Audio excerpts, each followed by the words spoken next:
everybody, and welcome to Grid Live pre-race here as well. Formula One, Formula E, INDYCAR, NASCAR and WRC are on today's show as well. I'm Joshua Birch, and alongside me here for the show is Amanda Kaufman as well. Hello, Amanda. Are you doing well? It's just us two tonight as the team is elsewhere, but are you doing well? You enjoying the weekend? Doing great. Full weekend of racing, so I'm happy.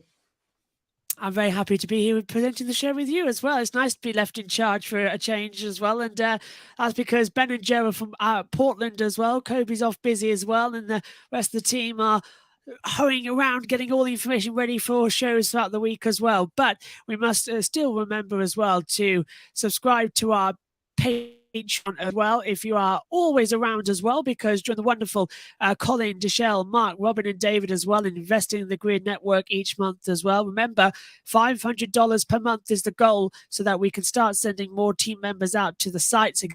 Exactly what we've been doing here as well. Don't forget, you can also buy me a coffee. The link is in the description. Get your name on the board along with Edward, Amber, Zachary and Trumpet as well. Adam as well has got 2 clubs. So we had a random as well come in as well. So someone's kindly donated to us. And Matthew Owens, of course, the wonderful Matthew Owens has donated a cup of coffee. Believe me, we need it as well. And don't forget also our social medias as well to visit gridranking.com. And we're also on Twitter at gridranking for race updates as well. Also, the YouTube channel, some amazing content has been coming out of here this weekend as well. So do write to us as well. But while me and Amanda are up here as well in the commentary areas as well, the 2 people who are usually running this as well, Ben and Joe, are trackside at Portland International Raceway. And this is what they've had to say for us.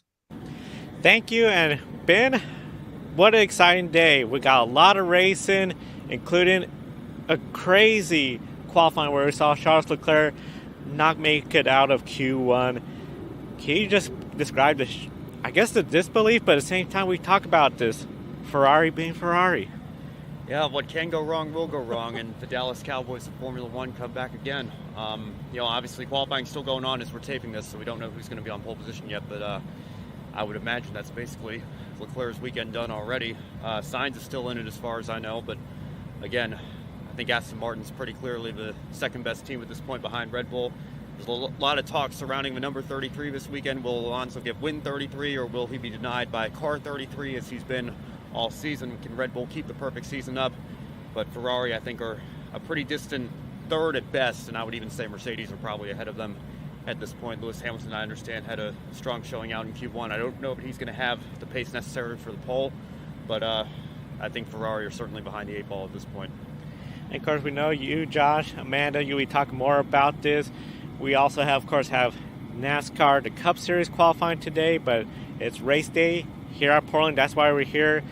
Beautiful weather, a little bit on the cooler side, 70 degrees compared to yesterday, but do you anticipate the action is going to be pretty similar to what we saw yesterday? It's funny, I actually feel like it's warmer now than it was yesterday morning. Maybe that's just me, but I guess the high is going to be a little bit cooler.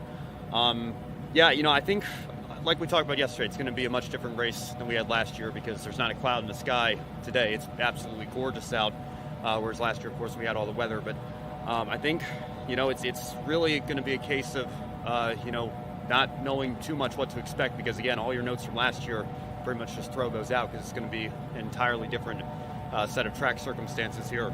And like I mentioned yesterday as well, all the big hitters from road courses in the Xfinity Series the last several years, none of them are here this weekend. So it's a big opportunity for some of the Xfinity regulars and a couple of road course ringers again in the field as well to maybe park it in victory lane today. So it should be an exciting race.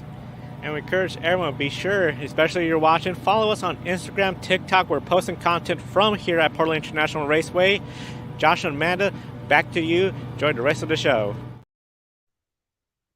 That's very nice of them as well. And to be fair, I'm extremely jealous as well of that they're on site this weekend. I wish I could have been in Portland, but unfortunately, it's just the money. So if you do subscribe as well, and the Patreon link is where it needs to be. So Amanda, let's, like the boys said, a trackside. Let's get into the weekend, and we'll start with Formula One.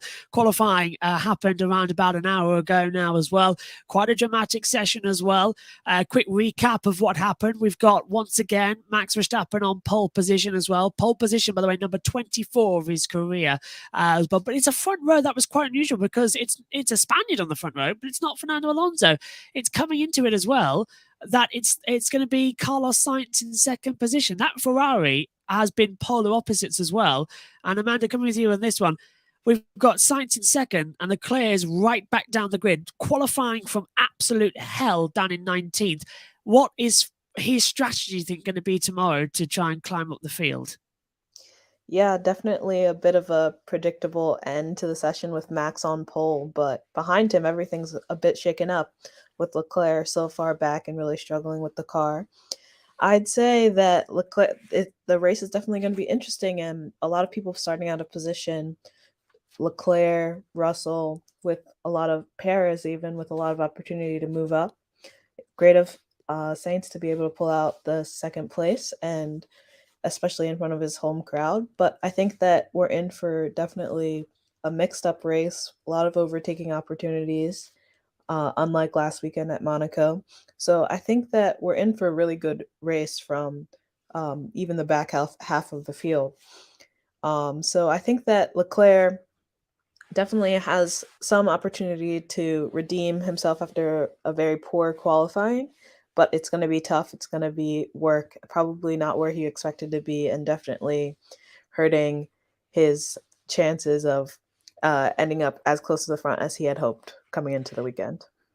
Now, there's a number of penalties that we are keeping our eye on here as well that are with the stewards because of impeding as well. And we had in Q1 several drivers going out early because we had a rainstorm that affected practice 3. Severely affected the Formula 2 race, had to start behind the safety car. It dried up quickly, but then there was rain in the air at the start, and unfortunately caught out Logan Sargent. He was the first one into the barrier, bringing out the red flag. But drivers impeding were the big questions as well. Gasly's under investigation twice. Coming into it as well. Sainz has got one. Hulkenberg's got one as well, which is disappointing because he starts high up on the grid. But the big one that is with the stewards right now, Amanda, comes from coming into it as well for the Mercedes. In Q2, Russell starts 12th on the grid. Hamilton got through and starts, I believe, 5th. But it was on their final push laps as well. Hamilton just pulling alongside Russell. Russell not know he's there, and the two touch. Hamilton losing part of his front wing end plate as well. There was damage to Russell's car. Was that Mercedes' mistake? Was it Hamilton's mistake? Or was it Russell's mistake as well? How do you read that? Because everyone was like, they've hit each other. And everyone was saying immediately, oh, it's 2016 again at this track. So how did you read that surprising and in Q2? Yeah, definitely a bit of a strange situation for the Mercedes to even be in that position to begin with and so close together. But it seemed like Hamilton was complaining over the radio that Russell had backed out of a lap that he wasn't expecting him to, whereas not quite sure why they were so close together, but it seemed like Russell definitely was surprised by his teammate and wasn't expecting him on the outside there. So definitely a strange situation, and typically things within that team have been pretty good in terms of their teamwork and working together to sort of propel Mercedes forward. So kind of uncharacteristic of Mercedes to make an error like that would put them in that position and definitely hurt Russell in the end, even Hamilton losing his end plate. But yeah, it'll be interesting to see what comes out of that. Definitely would hurt Hamilton to get a penalty and slip further back.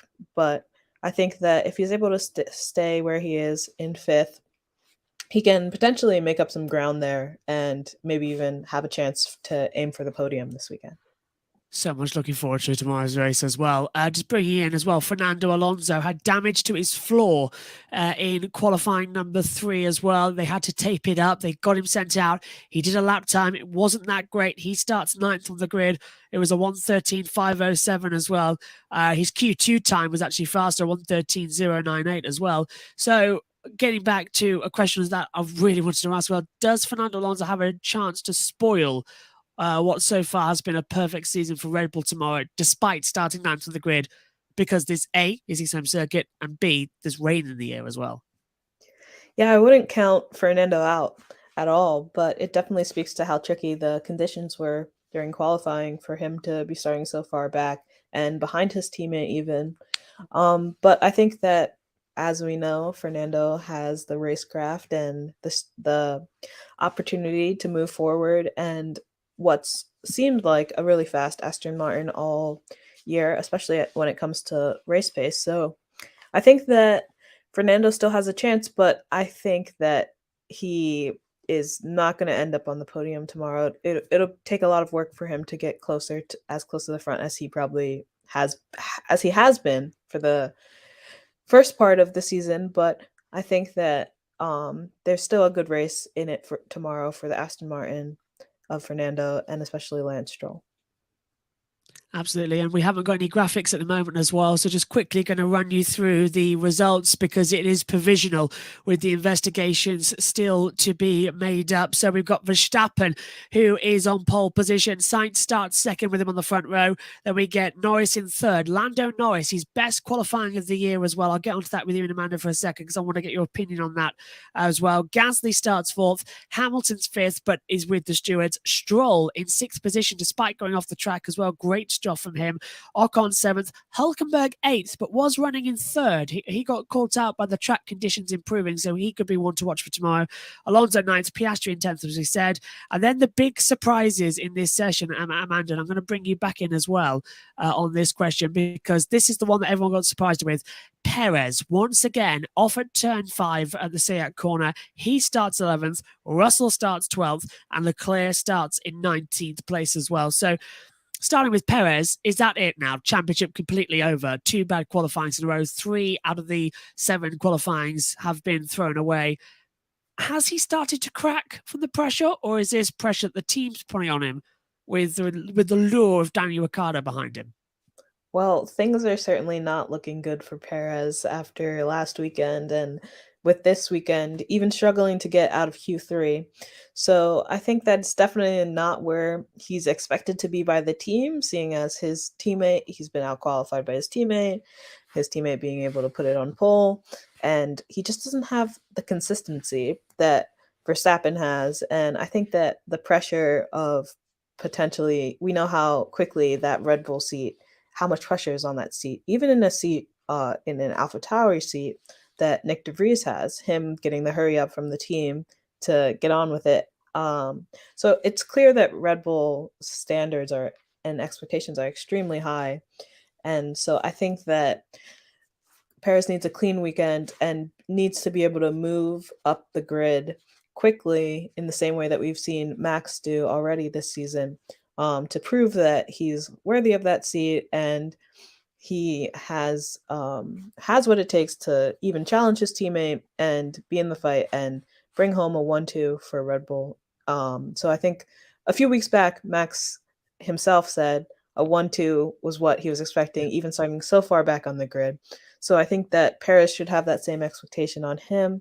And if he's unable to bring that sort of fight this weekend, I think that it's clearly indicative of not only the talent that Max Verstappen has, but also maybe some of the areas in which Perez might be lacking a little bit, that the team might be looking towards some other options, and maybe a little bit less hesitant to replace him if things continue this way. We're certainly going to keep an eye on that as the season progresses. And we know that Danny Rick is going to get at least one session in that car this season. The team have already confirmed as well, and probably a session at AlphaTauri. Just going through the rest of the grid, as we said, Perez was 11th, Russell 12th, Zhou Guanyu down in 13th place, De Vries was 14th, De Vries and Tsunoda 15th. Now, these two as well had some interesting spins in qualifying 1. It actually brought out a red flag for Bottas getting stuck in the gravel, but it was actually Tsunoda and De Vries who did it more often. 3 times they spun in qualifying in total as well, and both got through to qualifying 2, but that was all they wrote as well. Bottas out as well, another poor weekend from him. He's really struggling out there with that car. Magnussen 17th, Albon 18th, Leclerc 19th, and Sargent, as I said, bringing out as well the red flag in 20th position. Just coming up to you as well, Amanda, with the final question from the F1 part as well. Do you believe that after this qualifying session, and if they leave with Leclerc up in 5th place or worse after starting 9th on the grid, do you now think that Leclerc is going to be considering other options than Ferrari? I mean, it's been another bad day. Yeah, another horrible day for Leclerc. I think that Saints, though, being able to pull it out in second place after qualifying, I think that is indicative of the fact that Ferrari is still sort of the best option for Leclerc. Like, where else can he go? McLaren has a good weekend this weekend. If they have a good weekend this weekend, it'll be a great sign. But it's sort of Leclerc seems kind of stuck in the sense that there don't seem to be any open spots. Not maybe a Mercedes, maybe um, McLaren would be his best options, but it seems like Ferrari still, even though they're struggling, seems to be the safest option for him. I think that this weekend was definitely a very poor weekend for him, obviously, and hopefully he's able to pull it out and revive his weekend tomorrow. But yeah, it's understandable why Leclerc would be frustrated being in the position he is, clearly not having the car under him. He needed to challenge for pole today. So before we move on to the Formula E subject that you're leading as well, let's catch up on some of the chat as well. Josh T is saying hello as well. Hello, Josh. He's our pit reporter as well and co-commentator at JV Motorsports and, of course, friend of the channel here at the Grid Network. Coming in as well, and he's already picked up less than 10 wins in and the As World Train has already started. That's me. I keep saying as well. It's like a running joke. It's just something that happens as well. And he says as well, awesome NASCAR truck finishes.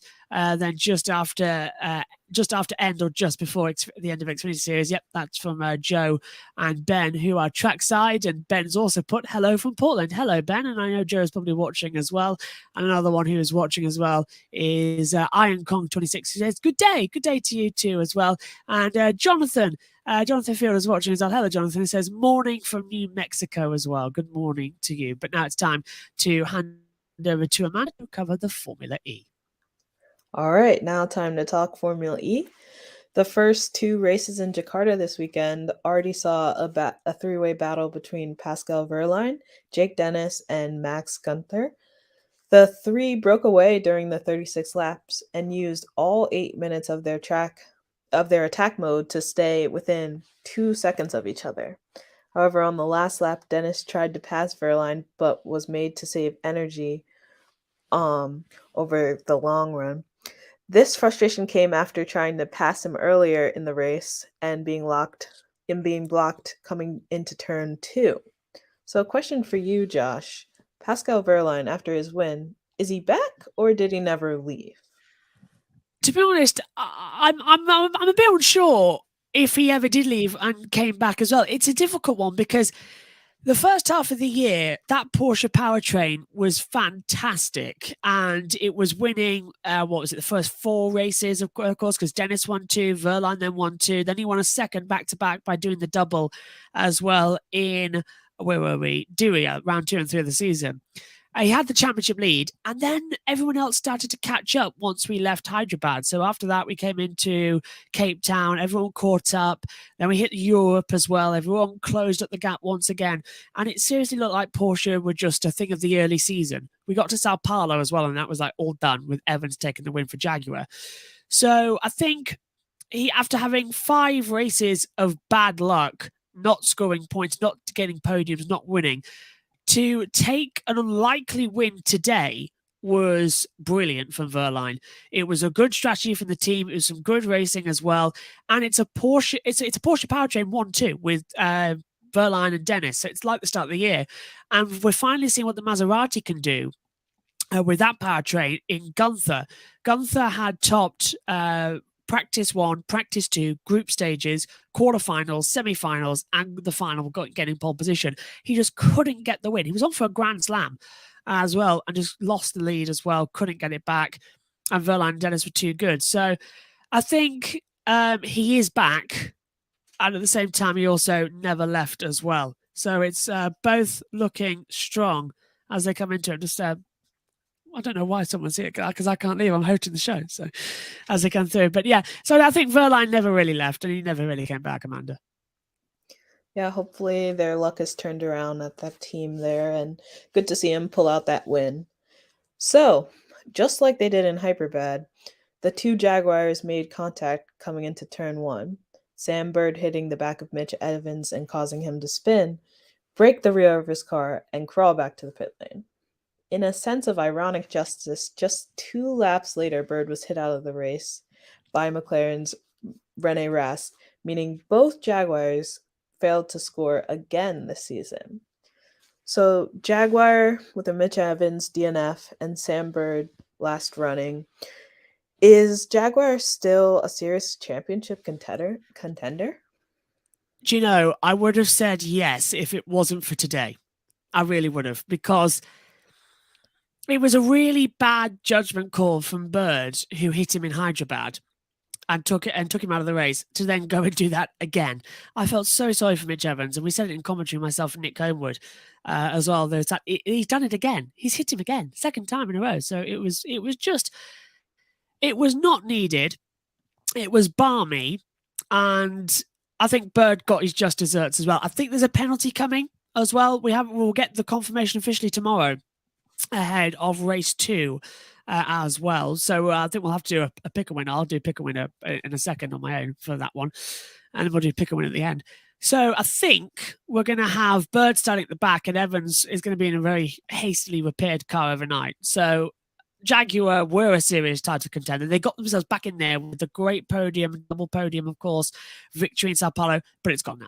It's all gone. It's now up at the front. It's Verline in the hunt for the title, and he's battling it out. So sadly, yeah, that's City all gone.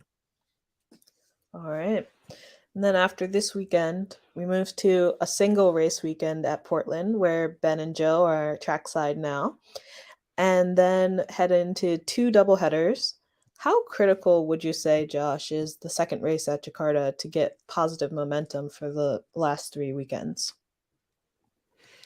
It's mega important, Amanda, because this is a purpose-built Formula E street circuit. So it was reclaimed from marsh and marshland and everything as well. It was a swamp, basically. So they reclaimed it, they put it down. So this is actually the last proper circuit we can visit that has historical data, because Rome changes a couple of tenths each year as well, and the road surface is different. London, only the first sector is the same. So in order to feel comfortable with the car and set it up right, especially for Portland, you've got to have a good day tomorrow. I know everyone says you're only as good as your last race, but seriously, it's going to be a bit off it as well. So I think tomorrow we're going to see everyone out pushing hard, seeing what those cars can really do, and then going into Portland. And then with 4 races left, of course, we've got Portland, double in Rome, double in London as well. It's going to be fantastic. So I can't wait. And I know now that we've got some questions coming in from the chat as well. In fact, some statements, because Josh T has pointed out, for those of you in the UK as well, both MotoGP races, the Moto2 and Moto3 races are live on ITV4 next weekend. Everything except MotoGP main race on ITV, but MotoGP race is on ITV4 as well. And he's also put only MotoGP main is on ITV1. ITV4 has everything else as well as they come through. So moving on then to INDYCAR now, Amanda, and we've only had 2 practice sessions. The qualifying is coming up in around about 45 minutes time, and in the first practice session only 2 Penske's as well, the cars inside the top 10, Will Power and Scott McLaughlin. Today, Will Power in 7th, Scott McLaughlin in 10th, and Josef Newgarden, our Indy 500 champion, is all the way down in 21st. Now, we know Newgarden has been busy with media non-stop since winning the 500, but could the 500 wins be distracting Team Penske, particularly Newgarden? Yeah, I've got my Indy 500 shirt on today. It was awesome to be there last weekend, trackside, and see Josef pull out that win. I was sitting between turn 3 and 4, so it was a nail-biter all the way down to the end. Really exciting racing. But yeah, and I stayed like maybe 2 hours after the race ended at the track, and Josef was still there maybe 5 hours after the race had ended doing media. As we know, the 500 is a huge media commitment. Winning the race, it's a race that has media commitments all the way through the year. So it's going to be a full-time job for him, in addition to still competing in the championship. But yeah, Newgarden's been super busy. Obviously, started the media tour the next day at the Empire State Building. And in practice 2, I think practice 1, they were talking about, the commentary box was talking about how Team Penske really had no time at all. They got back to North Carolina maybe 4 a.m. the night after winning the 500, and then had to be back in the shop around 8 a.m. working overtime to get the car ready to be shipped off to Detroit for this weekend.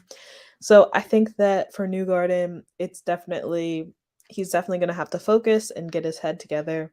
But if anyone can do it, I think that it's him.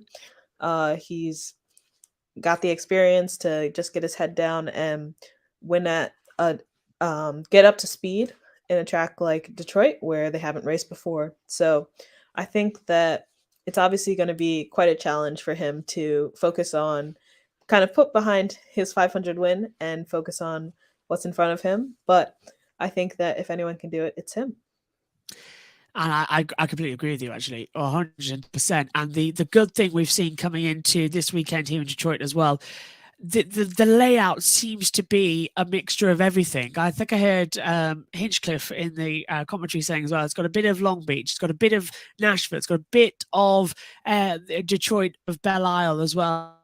And just Vancouver, he said, as well, as my internet starts a bit laggy there. So there's a lot of good stuff at this circuit, and I'm really happy with it. Now, practice 2 happened about 2 hours ago as well, and in that session as well, it was a very nasty hit for Devlin DiFrancesco going into the barrier down as well at one of the avenues sections as well, which I think comically is where it joins to the original track of where we had the Formula 1 race back in the 1980s. But he went in hard, front suspension's off. That's a big rebuild job as well. And how much pressure is that going to put on him and the team to perform in the upcoming qualifying session? I think definitely a lot of pressure. He definitely had the fewest laps run out of the field, and it's a new circuit. So he's going to have to, he really has no time to get used to this new layout, this new circuit. And obviously, drivers all across this field have been struggling to get up to speed.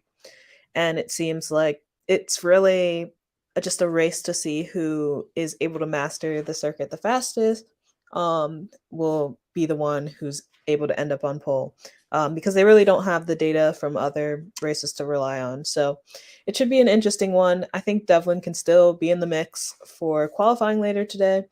But I think that, yeah, it looks like he wasn't particularly fast to begin with, but I think that it's really going to come down to who's able to master the circuit the fastest. Iron Kong has sent us a question as well. Over or under 5 crashes in the Detroit GP? What do you say, Amanda? Over or under 5? I'm personally thinking we're going to be very busy tomorrow night with red flags galore because it's like Nashville. So I'm saying we're going to see 7 cautions. What about you? 7. Wow. I think I'm going to go with I'm going to take the under for this one. I'm going to go 4. I think that, it looks pretty bumpy. It looks a little rough out there, but I mean, hopefully everyone's gotten it all out of their system. A lot of cars off track off the circuit during practice already. So hopefully, it kind of ekes out to be a pretty clean race, but maybe we're in for another, how we saw earlier at St. Pete, how we started off the season with a kind of crazy race. But I'm hoping for 4 or under. I'm just going to be tortured all night because it's one of the busiest days of the year. So Josh T says over as well. Iron Kong also says the Detroit GP will yellow flag finish for sure. That is a super tight looking track. It really is quite tight as well. And just one thing as well from Josh T to nicely segues into the NASCAR section. He says, of course, Penske did the double with the Indy 500 and Coca-Cola 600 as well. And apparently at Indy NXT right now, there's a full course yellow out as well at Detroit. So it looks like we've caused that, Amanda. My fault. Commentator's curse. As always. But segueing into NASCAR as well, while the Xfinity and trucks play at Portland as well, the Cup Series is in Worldwide Technology Raceway at Gateway, but Hendrick Motorsports driver Chase Elliott is not. In his place is Spire Motorsport driver Corey Lejeune, who in turn will have the Nice Motorsport Truck Series driver Carsten Hoekvar as well, stepping into his usual seat. With so many fans and people following this story, Lejeune knows this is his biggest career opportunity as well. Almost similar to George Russell when he sublet for Lewis Hamilton in Mercedes in the 2020 Shakir Grand Prix when he was racing at Williams. So question to you as well, Amanda, is Russell nearly won that race until a messy final pit stop where they put Bottas's tyres under the caution, and he had a puncture on his other set as well. That cost him a podium. But can Corey Lejeune pull off the biggest upset of 2023 so far?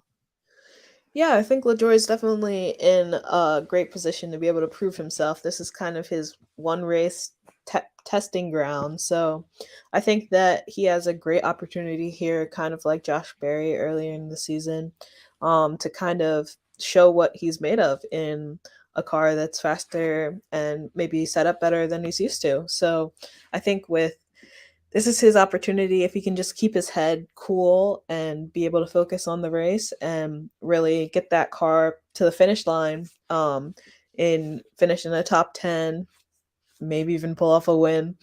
Yeah, he really has the potential to pull off the biggest upset of 2023. So really hoping it's going to be a great weekend as well. Of course, with Chase Elliott, there's I think a rumor going around that he's getting the waiver as well for this weekend, so he can still be eligible for the Cups. For the playoffs as well. We'll see how that works out going forward as well. But this racetrack is so unique as well. The Worldwide Technology Raceway is like no other. It's two different ends, of course, as well. Low banking and handling will be the key here. 12 lead changes and 10 cautions in this race last year. All but 3 cars finished the race last season as well. So, Amanda, do you anticipate another race with cautions and setup leading towards short runs instead of long runs? Yeah, I mean, if last weekend was any indication, I think that we're in for quite a few cautions potentially.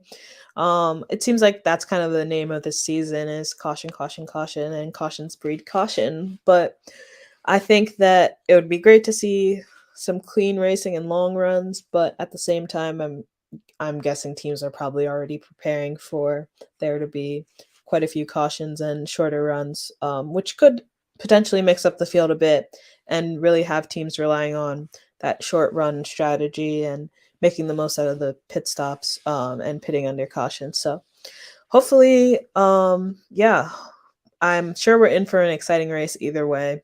Excited to see what comes out of it. It's going to be a great weekend of motorsport as well. And we've also had some other things, of course, in the World Rally Championship that's been on this weekend as well. Joe Diego, who's excited, of course, at Portland, hasn't been keeping too far away from his laptop screen as well, has been keeping an eye on it for us. He sent us this update. Joe here from the media center of Portland International Raceway. We're here, of course, for the Xfinity Series race with a World Rally Championship update. Right now, Sebastian Ogier is leading with one stage left in the Saturday stages. Then we have Sunday. He's looking to make another win, climb up the grid ranking even more. Escapacalapi, along with Thierry Neuville, are the remaining top 3. Then we have Colorado Elfin Evans, Autonic not having a great rally at all. Really surprising with Sebastian Ogier's season. All the races he has run, he seems to be very competitive, winning, still up high in the grid ranking. Of course, tomorrow on the grid wrap-up, we'll have a full recap of the Rally Italy and Arizona with the World Rally Championship. And of course, we thank everyone for continuing to support us here on the Grid Network. Now back to Joshua and Amanda. Thank you very much as well for that, Joe. And hopefully you and Ben are having a wonderful weekend over there in Portland. And not at all jealous I won't be there. I'll be there next year, I promise, as well. Or hopefully maybe even later on in the year for INDYCAR. We'll see how that goes as well, depending on, of course, funding. But just quickly, man, it's time for everyone's favourite game. Sadly, I haven't got the graphic this weekend to show us as well, the pick a winner. But let's pick a winner as well going in as well. I think for the big ones. Let's pick INDYCAR, NASCAR, and Formula One as well. So first of all, Amanda, what's your pick for Formula One? For Formula One, I'm going to take the easy choice. Once again, I'm going to go Max Verstappen. I mean, there may be some weather coming in, but he's sort of a master in the rain anyway and doesn't seem to have phased him. And I think that barring any mechanical failure, it's going to be Max Verstappen. My pick a winner for Formula One is actually going to be a bit surprising. I'm going for Lando Norris, starting third on the grid as well. We know he's good in mixed conditions as well. And if he just remembers to put on the intermediate tyres at the right time, he could be quite good. But the top three, remember, in qualifying two, separated by, what was it, 36 thousandths or something like that? Insanely close time. So that could be good as well. Moving on to INDYCAR then, of course, qualifying's coming up shortly. So we haven't even got the systems running as well into what is going to happen with any sort of grid. So instead of pick a winner, let's pick a poll instead, Amanda. So who are you going for pick a poll? Okay, yeah, we're kind of going in blind here. After practice 2, it was Scott Dixon, Will Power, Kyle Kirkwood, top 3, Alex Palou right behind. I think that out of those 4, I'd have to give it to Alex Palou. I think that he's come off a great month of May and probably pretty disappointed by not winning the 500. But unlike Josef, he hasn't had the media commitments distracting him and taking time out of preparing from Detroit. So he's probably itching for a little bit of a comeback here. So out of those, I'd take Alex Palou for pole. I'm going for pole position to Marcus Ericsson. I think he's got something at this track as well. He seemed to be quite good in the practice sessions I saw with the little segments where he looked to be quite on key. Don't pick Colton to anybody because he was off the track in free practice too, bringing out the red flag. Okay, big one, of course, for NASCAR. We can pick a winner for that as well coming into it. I think my personal, of course, has got to be Corey LaJoie. I've got to throw it up as well and bring up the hype we've been talking about. So who you caught your eye going into Gateways Motor Park?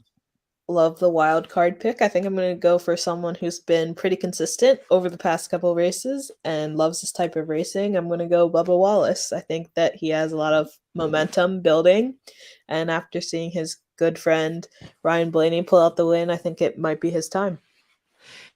That's a great one as well. Wallace is quite good as well.